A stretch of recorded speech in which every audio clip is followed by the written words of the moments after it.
ભાવનગર મહાનગરપાલિકાનું હાદાનગર વિસ્તારમાં demolition town planning વિભાગે 3 જેસીબીની મદદથી આ ડિમોલિશનની કામગીરી હાથ ધરી।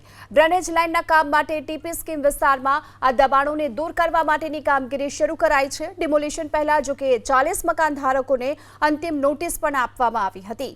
પોલીસના ચુસ્ત બંદોબસ્તની સાથે પ્રશાસનની ટીમ આ ડિમોલિશનની કામગીરી કરી રહી છે।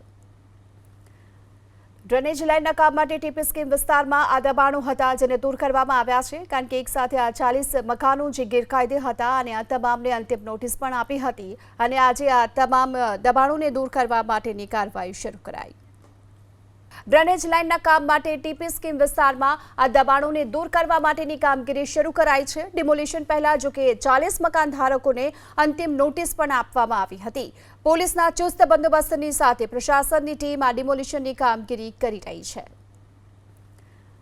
ડ્રેનેજ લાઇનના કામ માટે ટીપી સ્કીમ વિસ્તારમાં આ દબાણો હતા જેને દૂર કરવામાં આવ્યા છે, કારણ કે એક સાથે આ 40 મકાનો જે ગેરકાયદે હતા અને આ તમામને અંતિમ નોટિસ પણ આપી હતી અને આજે આ તમામ દબાણોને દૂર કરવા માટેની કાર્યવાહી શરૂ કરાઈ।